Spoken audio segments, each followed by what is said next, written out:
circumstances of life bring different people across our paths, and that is almost always a source of joy for me.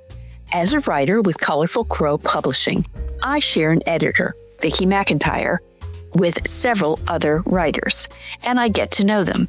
On this podcast, we have already heard from Tulasi Acharya, Elliot Parker, and Joy Walker. In this episode, we will get to hear from Jeanne Cahill, author of the newly published Me Jeanne, which has the intriguing subtitle, From Outhouse to the White House, A Journey of Family, Loss, and the Power of Love.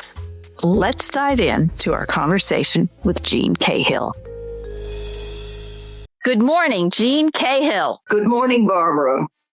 It's great to have you on. We had some delays, but technologically and otherwise, but it's great to meet you, even if it is virtually, I suppose. As I said in the introduction, you have recently published through Colorful Crow the memoir, Me Jeanne, and the subtitle is From Outhouse to the White House, A Journey of Family, Loss, and Power of Love. So that's a big title. So let me start with the question, why did you write this book, Me Jeanne? Through the years, I would start a conversation with something like, when we lived in Norfolk and my two little sisters, there are 8 of us and I'm at the top end, and my two little sisters were toddlers when I left home to go to college. And they would protest saying, you cannot talk about that because you have not written the history of our family. We don't know why we left Georgia to go to Norfolk. We don't know why we left Norfolk to go to Jacksonville. And if you don't write it, we'll never know. So that was the urging from them that I got many times. And finally, one day, I saw a little article in the Atlanta Journal-Constitution by a man who said that every human is a walking history book. And if you do not write your history, it dies with you. And I thought, oh gosh, here I am in my 70s. I better get on to this, writing the history. So that was the prod that I got from two little sisters that I had to write the family history. And that's what I expect. I really expected just a pamphlet sort of thing for family consumption. And the more I got into it, the more historical I realized our odyssey was that took us from South Georgia, Deep Depression, up to Virginia, where there was a paycheck and a lot of interesting things happening. So that is the push that I got to start writing this history. And the more I got into it, the more I learned. And I thought, this is good. People can learn what family life was like, right, from about 1940 through the opening of the war, because we were up there before the war started, and up to the present time. Okay. So that's interesting that even though you write about your life more in the public sphere, as I read the book, it did seem to be, more about your desire to tell your families, your parents and siblings' story. That is correct. That was the push to do that. Yeah. It just developed into something a little bigger. Right. I firmly believe in that. And I used to tell my students when I was teaching that they should get with their oldest relatives and get their phone or a video camera and let them tell their story because not everybody's going to be able to write, but they can all get on video and tell their story. So they would have that. That's good advice because I kept thinking, if I'd only done this when Cousin Pearl was living, she remembered everything, so yes, that people die and you can't interview them then. So you better do it while they're breathing. Mm-hmm. So, you've kind of talked about then what it's about, your family's odyssey through the Depression and into the area where your father worked on. He worked on boats, right? Making ships. No, he tested airplane Oh, engines. tested airplane. Go with little planes that were loaded onto ships at the Norfolk Naval Air Station, Right. and shipped across the Atlantic. Okay. Because Norfolk was the big shipping place at the time. And as well as, there were other places. I know Mississippi had that as well. But okay. And your father had been a mechanic. And he was largely self-taught in a way, wasn't he? He was. Yeah. Both of my parents only had ninth grade educations because that's as far as the schools in their area went. Daddy went away to a boarding school several miles from Alma, Georgia, where he lived. And you had to work. His job was milking cows. He said, but he spent more time milking cows and then having to make butter and do other various things. He was in the kitchen more than he was in the classroom. Oh. So after a few months, he came home, taught himself engine mechanic work. Right. And then he had the reputation of if it had an engine in it, he could fix it. Right. Yeah, it struck me as how very bright he was in that regard. And people at that time had to figure it out for themselves to a large extent. There was no internet. Yeah, no YouTube. Radio. Okay. So I'm going to get back to your story, but this podcast is really about different forms of creativity. And most of our guests, I would say over half, are writers. So if you started this in this when you were in your 70s, you did take some time to write it, which is understandable. Writing is hard. What lessons did you learn about writing from this experience of producing a book? Well, for one thing, it was easier than I thought, but it was spasmodic. I would pick it up and write a little bit, then I'd get busy with some other project, put it aside and come back to it. So it was an on again, off again thing for a long time. But what I hope that this book does, and from comments I've had, apparently it is having that effect, that you're never too old to do what your heart's desire is. If there's something you've always wanted to do and now you find yourself in your 70s, like I was, I thought people like that, like me, need to be encouraged to go ahead and do it. I finally did graduate with honors when I was really well into my 70s. And I love that. In their 20s could hardly believe that I could keep up with them. But it was fun. I loved going back, and the students would invite me to their parties. They were great. And, I finished with some honor, and then I got more serious about writing the book. An artist friend said something really interesting to me when I mentioned that I was trying to put down the history.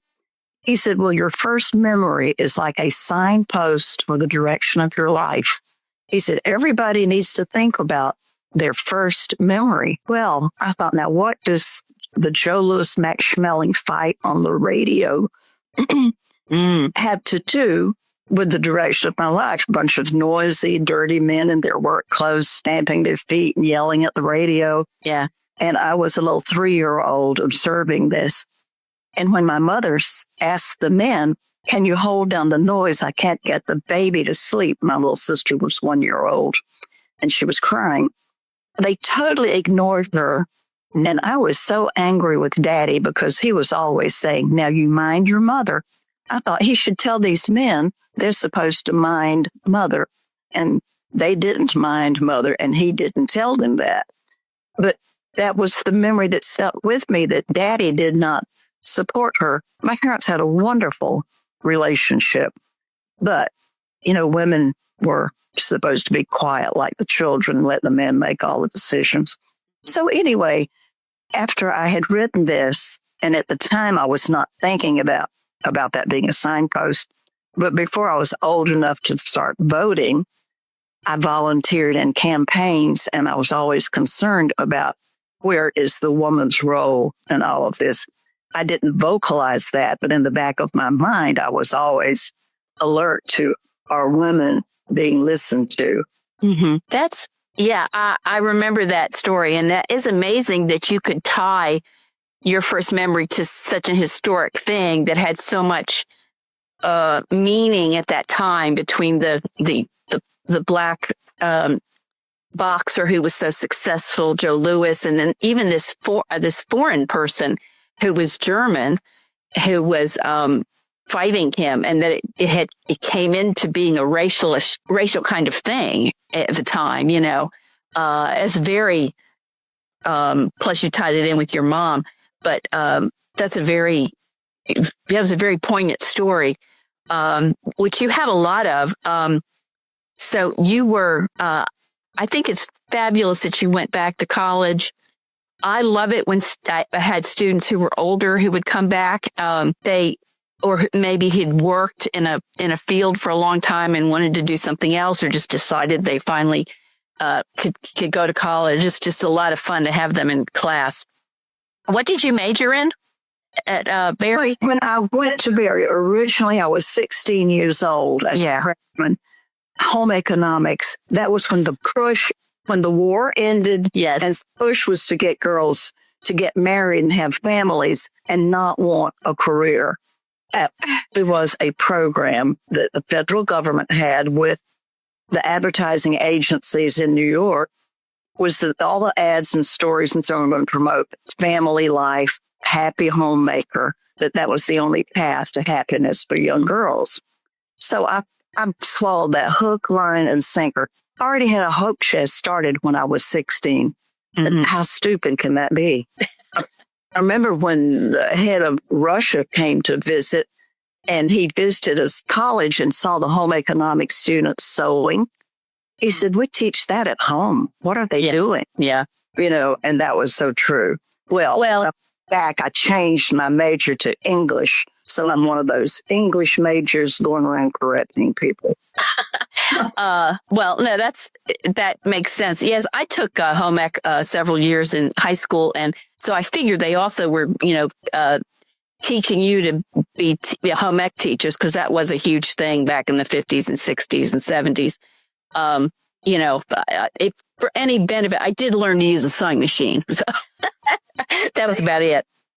That was, which is a good thing to know how to do, by the way.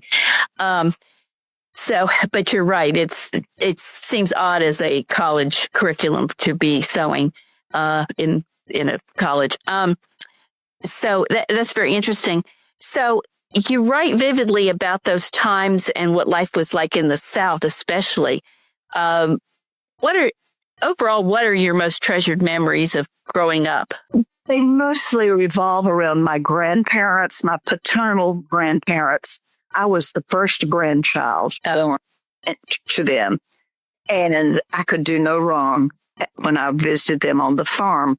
And we would do the usual thing that families did. You went to visit the grandparents on Sunday afternoons. So we would go on Sunday, and I'd always take a few extra clothes with me, because I knew I was going to beg to stay the week and let my parents come the next Sunday and get me. So I did that over and over and stayed with my grandparents on the farm. And they were just the sweetest, nicest people in the world. They had grown up totally in the South on farms themselves. But everybody in my family seemed to be aspirational. Everybody wanted things to be better. They wanted to do better. They themselves wanted to be better, and they wanted their children to be better. So it was always that kind of attitude with those grandparents and my own parents, especially mother. Mother would not let us say a word of slang. I once got in big trouble saying one word, and mother called me in and said, "What were you saying out there?" And I said, "Heck." She said, "Well, we do not use words like that in this." Yeah. Yes, they were really creating a aspiration and expectations for you. That's so important. So later in your life,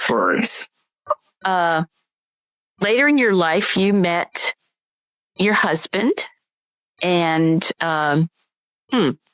why is my internet connection unstable? Let me see. Can you hear me? I can. For a moment, you were static, but now you're moving again. Okay, let me sit still then. You met your husband, Al Cahill, and through him, he was even, you already had a desire or pull towards the political activity. And he got you even more into that, right? That is correct. Yeah. So I'm campaigning. TV was new, and I saw this young man campaigning on television and what his plans were. And I thought, well, that's what I agree with. I'm going to pick up some of his literature and put it out in my neighborhood. That was the beginning of that relationship. I did not meet him at that time. And people said, he doesn't have a chance, but I'm going to vote for it. Well, it was a big upset. He got elected. So then I applied for a job because I had a boring job that I didn't like. And he was running for what at that time? Sheriff. He was elected the sheriff and defeated a man who had had that role for 27 years. Yeah. Yeah. It does seem like in small Georgia towns or places that the sheriff is there forever. This was actually in Jacksonville, Florida. So pretty beat him. Yeah. All right. And then you came back to Georgia and got even more involved with you. You had children, and then you found your way working more at the Democratic Party and with Governor Carter, right? That is correct. Carter was not the governor at the time. Okay. He was a member of the Georgia Senate from Plains, Georgia. Yeah. And in the newspaper, there kept appearing little articles about Senator Carter has proposed. And it was always something liberal thought kinds of things that I agreed with. And I would think, well, thank goodness that somebody down in the state house is looking to the future instead of preserving the past. So when he announced that he was going to run for governor, I immediately called his office and said, we live on a nice neighborhood, Buckhead part of Atlanta, on a busy street, and I want a good yard sign. And the lady in the office said, well, we're all volunteers here, and Mr. Carter has not given us permission to spend any money on literature or science yet. This was early on. Yeah. She said, could you make one? And I said, my husband will make one. And he did. He made a great sign, put it in our yard. So that was our beginning. And Jimmy Carter was so amazing from the very start. I read in the paper he was going to be addressing a luncheon group of some national organization meeting in Atlanta. And it happened to be the same day as the PTA meeting at our children's grammar school. And my husband and I were co-presidents. So I called the office and said, the PTA meeting at so-and-so is tonight, and I see where Mr. Carter is going to be in Atlanta. If he would like to speak to the PTA, we would love to pick him up and take him to the school and let him do that. My husband said, he's too busy to do anything like speak to a middle school PTA. Well, I got a call back that he'd be delighted to do that. He came, spoke beautifully to the PTA, and then drove down to Plains after 9:00 at night because he had other meetings there the next day. And I thought anybody who's that committed is worth giving some time to. So that was the beginning of my volunteer work with Jimmy Carter. And he did not get elected that time. He got in late because the progressive person we were supporting had a heart problem and dropped out. So Jimmy came in late to fill in. The next time around, he got elected governor. So, I never stopped being a volunteer for him. I was the peanut brigader, as I write about in the book. Yeah. Yeah. So talk about that peanut brigade and what that was. It was people who knew Jimmy, who could afford to pay their own way to do things, to go out and talk about our friend Jimmy Carter. And then it became sort of an organized thing, and somebody labeled us the Peanut Brigade because we were going out talking about our peanut farmer friend, Jimmy Carter. And we went into various states, Now, finally, the campaign had raised enough money that they would pay for the hotel and the plane fare for you to go to another state. And then you'd go to the public square, the parks and places where people gather, pass out literature and answer questions that people had them about, because this was the Jimmy Who era. Right. And we would explain who he was and why we were supporting him. But, none of us were ever paid for anything. We paid our own way, basically, except for housing and airfare or bus fare, whatever we were being transported in. But there were hundreds of us. My husband joined in, and he and I both went to various states during that period of time. Iowa, Ohio. You were in New Hampshire too, weren't you? Yes, I went to New Hampshire twice. Okay. Yes, I remember reading about that back then, that the folks from Georgia who were in these areas kind of, really were a surprise to people. They were so gentle and kind and had Southern accents. And I think that was a major reason for his success in getting elected president, from being someone who really wasn't well known, as I'm sure you know. So that's amazing. So this brings us up to 1976 when he was elected, and was that a surprise to you, or is this just a happy event? What were your emotions at that time? Well, we certainly were not confident that he would get elected, but we were getting such positive feedback when we would knock on doors or talk to people at gatherings that we had a good feeling that he's going to make it. And he was so positive always. He was never down. He was always happy and glad to see people and would take time to listen. And he had a great memory for the names. That's a real asset for a local figure. Yeah. He would remember everybody's name and call them by name, and, all the women would get a hug from him. And he gave of himself. And so did Rosalind. And so did Jimmy's mother, Miss Lillian. It was kind of a family affair. Even Billy Beer, his brother Beer, started a beer company. Yeah, I remember that. So, but he took them all in stride. He loved them all. He said positive things about all of them. And it was just, it was a pleasure to be with that family and do the kinds of things that we were doing on his behalf.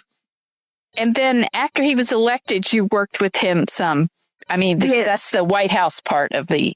Well, in Georgia, a very important part of my development happened in Georgia. There was a group of women called the Commission on the Status of Women in Georgia. And the governor would appoint mostly his supporters or friends, women, to that commission. And they'd meet twice a year. They would come to Atlanta from around the state, have a banquet, get sworn in as members of this commission, and hear a report from the legislature on what it was doing for women. Then at the end of the year, they would come back and get a report and have another banquet. And that was it. So I got a call saying that he would like to appoint me to this commission.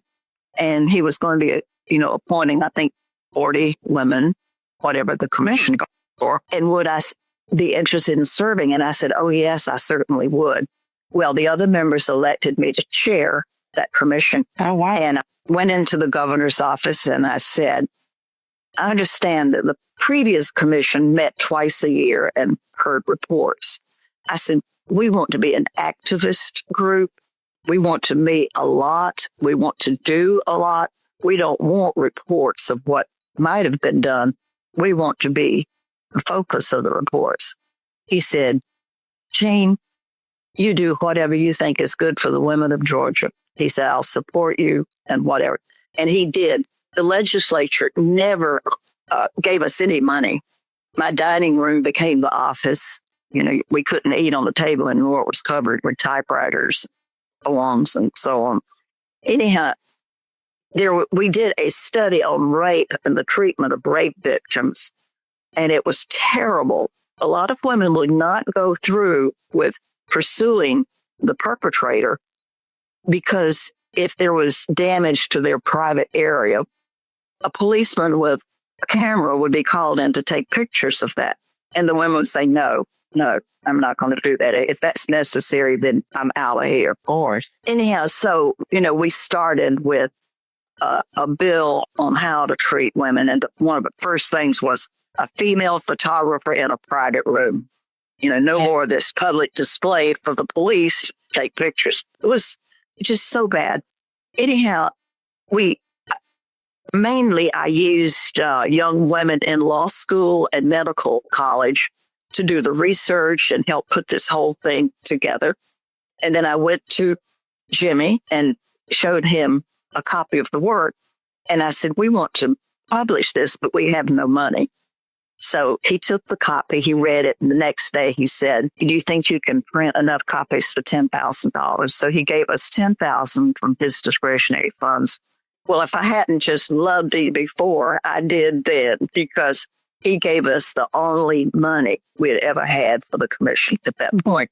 And then he helped us with mailings and other things that he could do as governor.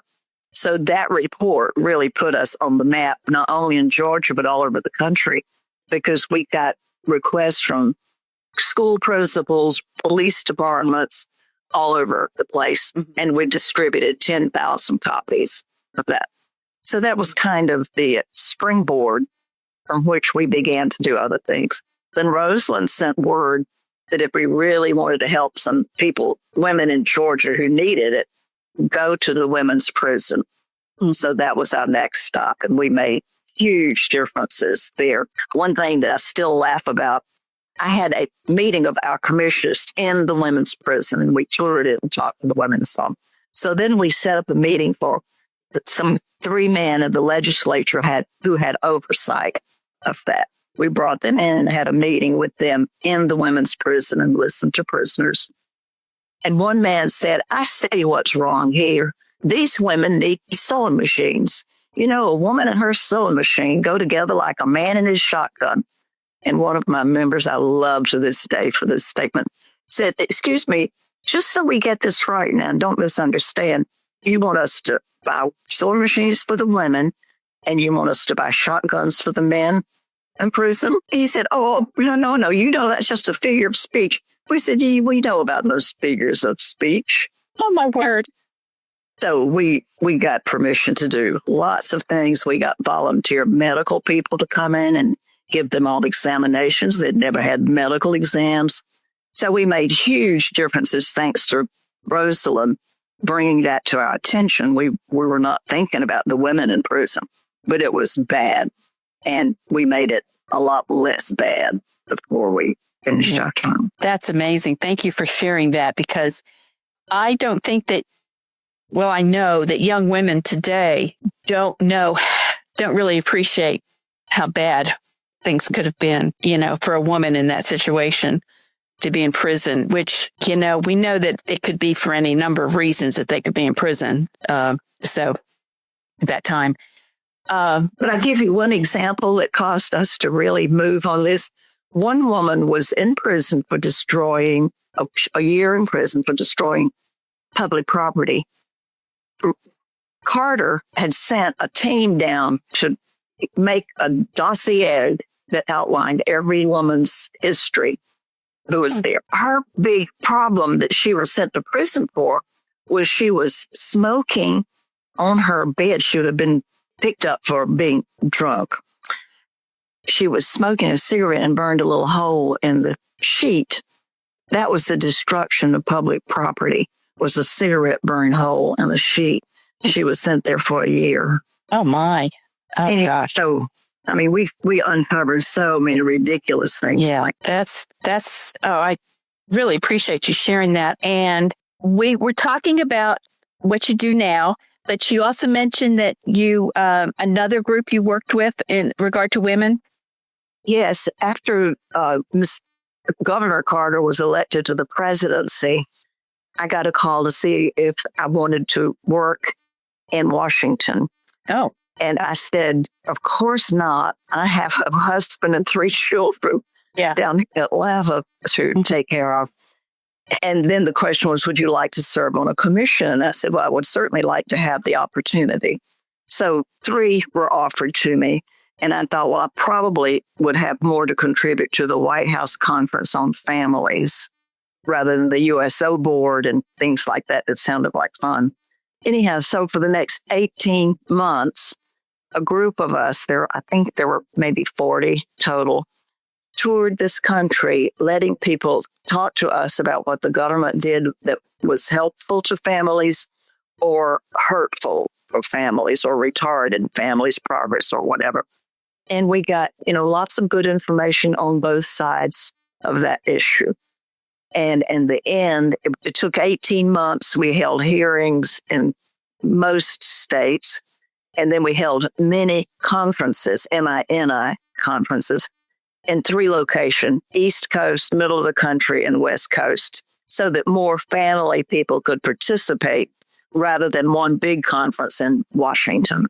So it was a very interesting experience hearing from people in all walks of life, various experiences, good and bad, that involved the government. And then, of course, and we commissioned certain studies to be made. One that interested me was a lot of people are saying, well, there are not enough men, heads of household that's, contributing to problems. And that study showed that it almost had never changed percentage-wise, that from the Depression forward, there were a lot of households that did not have a male head of the household. Anyhow, so it was all compiled into one gigantic report at the end, and it was a great experience. There were changes made to benefit families. Mm-hmm. So that was my biggest experience during the time that President Carter was in the White House. Did you stay mostly in the East, or did you go other places? We went other places. We started in Baltimore and ended up in Los Angeles. Oh, okay. So it was a big country, and we went to lots of places. Okay. Do you feel like you wrote enough about that in the book?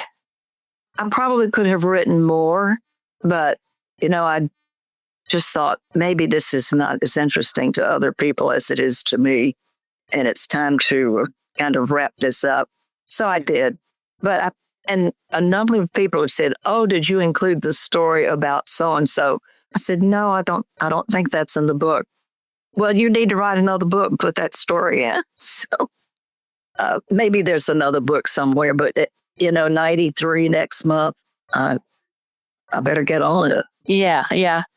Well, one of the things about writing a memoir, and I'm, thinking about my own things I'd want to write about, and you are writing your story, but you're writing other people's stories too. And it's hard because you don't want to talk about things that might bother other people. I'll just put it that way. Like if I were to write about my family, my brother is still alive. And so he's part of that. And I don't want him to feel like he's being written about unless he's okay with it. You follow what I'm saying? I have that concern with my children. Yes. I'm into the picture too. And they have not asked for a book, and I have not given it to them, but I have an idea they've gotten hold of one and read to see what I said about them. But I've had no feedback on that yet. It's still early. Yeah. So, and you've done a number of book launch signings and things like that? Yes. 7 to date. Okay. Good. And some have been fairly large. Mm-hmm. They've all been great and nice people you'd like to meet. But 2 of them were big groups of people. Okay. So you enjoyed those? Yes, I do. And I love to what has surprised me the most is I've had more comments from men than from women. Uh-huh. Like, this is a homemaker, mother kind of book. and the struggles with family from a woman's point of view. And of course, I write about men also. They're part of the family and part of the whole trajectory of things. Well, that doesn't surprise me because you write a lot about your father and his life. And so it does have it's not just about women, so they get a sense of what it was like for a man during that period. He didn't go off to the service. He didn't go, get drafted or anything and go off, but he was here and doing, man's work to help the country. So right. It's part of work in Virginia because those planes were critical. Yeah. And it's interesting. You also talk about how since you were on the coast there, you had to turn the lights off and had to be, yeah. I've had read other books and worked with writers about that. So, yeah, interesting. So as we go on, and I wanted to talk a little bit about how you came to get your book published. And I would just say at this point, if anybody is interested in more stories, you need to get this book. I'll put a note in the show notes, the link, and you will want to read this because it is full of stories and an understanding of what that period was like beyond the history book, so to speak. But how did you come to get published with your book? I attended a workshop at a college in Cartersville, Georgia, at the college there. Yeah. And there were various speakers, and for, I think, $40 or something, you could have a half an hour meeting with publishers or anybody there that you thought might help you if you had a book in mind. And this was during the time my little sisters were really pressuring me to get something written. So I did sign on. I sent the money to meet with somebody privately. And I said, I have a rough draft here of some ideas that I have for a book. I don't know how you go forward with this, and I don't know if it's worth going forward with, but this is what I have. And it was not Vicky, but it was the woman who sold her business to Vicky. Carly Thompson. So that, and she encouraged me that, yes, it was an interesting story outline that I had. And another person who looked at that said it could be called a history as much as a memoir, because you do have so many dates and important events in our history leading up to and during the war. Yeah. A lot of people who write memoirs, they really focus more on their struggle and personal like traumas and things like that. And yours is not focused that way. It's personal, of course, but it's about the range, the broadness of what was going on in the country and such. We were poor but happy. Yeah. Well, you didn't always know how poor you were back then. So no, I didn't. I thought we were pretty well off because we had a little more than the people around us who were mostly farmers. My father had a service station. Yeah. So you worked with Carly and then with Vicky to get it ready to go. That is right. Okay. What advice would you give to people who are wanting to do this? I think it is just so important to make these recordings for the people who are going to follow you. You know, your contemporaries will be interested in it, but their children, who will be your grandchildren or your nieces or nephews or whatever, will be like mine were. Don't talk about those things if you can't give us some context for it, so we'll understand why that was important. So everybody really is a book, as the person in the article in the newspaper said. If you don't start writing your book just in little rough notes, little drafts or whatever, just start making some notes and give yourself time to think about the overall history. What would my grandchildren want to know about the life I lived? What was it like in that period? And that's kind of the way I began, just, jotting down little things that would occur to me. Oh, people might be interested in this or this. And then just write when I went back to college, that was a huge help. Right. I would think so. Because I changed from a home economics major to an English major and listened to the professors discuss these wonderful works of writing and, got more and more into the technical side of producing something and writing. And just from there, it kept growing. So you've put out a book. Where do you live now? I live in Atlanta, near the airport. It's actually really? East Point. Oh, okay. I thought you were in Rome for some reason. I did live for many years in Rome, and then my daughter came and said, "Mom, you're getting too old to live here by yourself. You need to kind of live close to me." Well, of course, she's now in Mexico having fun, and I said, but she was right. I mean, she said, because she'd call every day, "Are you careful going up and down the steps?" I said, "Carol, stop mothering me. I can walk. I can do all these things on my own. And I've been doing them on my own for a long time and going to keep on doing that. So calm down." Is it hard? Is it hard to live near the airport? It is. It's very near the airport, that busy, busy place. The world's busiest airport. Yeah. Yes. I'm going on a trip next week, so I get to experience it. Give yourself 3 hours. Yes. Yeah, definitely. We're going out of the country, so it has to be earlier and all that.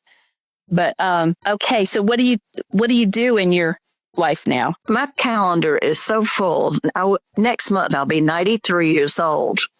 And I drive back and forth from here to Rome, where I live. It's almost a 200-mile round trip. Wow.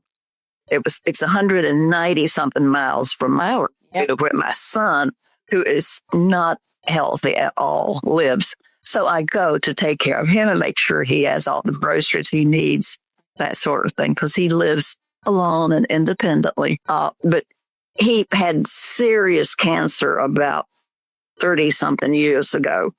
And the treatment to stop the cancer was so invasive that when they discharged him from Emory Hospital, his oncologist said to me, "We've probably killed him. It will take time for his organs to shut down." So, gradually over the years, it's been worse and worse. And he struggles to breathe. So I go to make sure he's got fresh vegetables and juice and things that he needs. So I make that trip up I-75 with the worst traffic in the country. Wow. And you drive yourself? Oh, yes. Oh, wow. One day it was pouring down rain so hard. Oh, no. Everything, you could have reached a car on either side of me if you put the window down. Uh-huh. And I thought, boy, if I had a sign that said this car is driven by a 90-year-old woman, they'd all park and I could just zoom right through. It'd be a nice idea. I haven't made that poster yet. But yes. About it. You can get a bumper sticker. Big bumper sticker. That's right. I could. Oh, wow.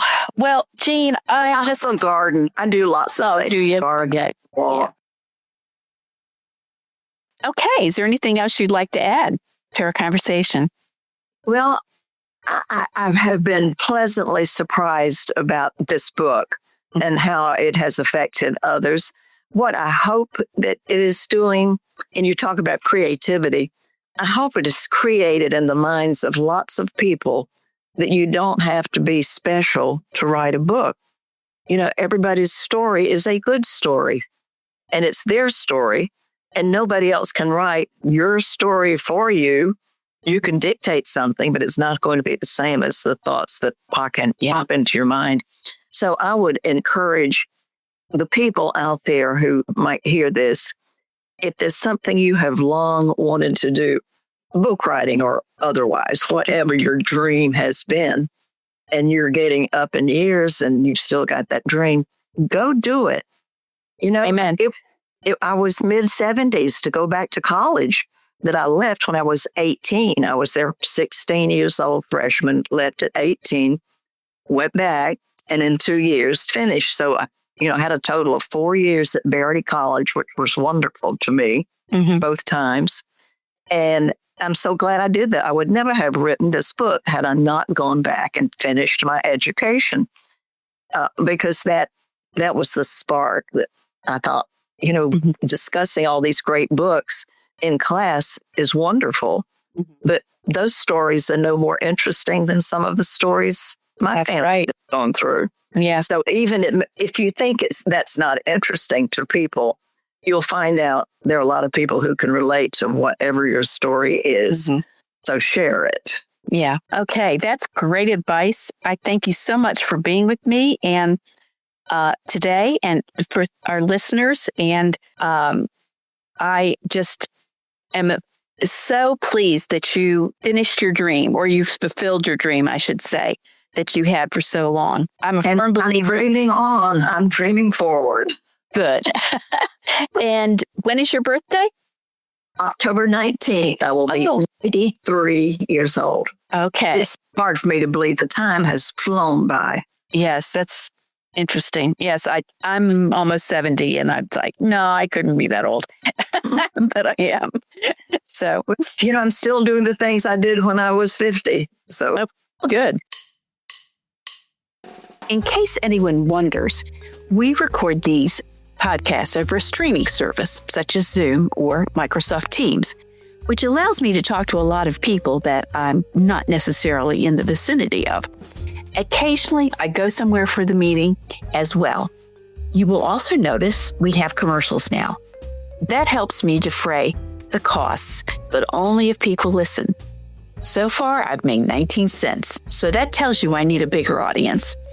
Seriously, I would appreciate it if you would share these podcast links for others on your feeds and social media, and that we can let people hear these conversations with really fascinating people. I know that they would appreciate it, especially the authors. Please tell your friends about this podcast.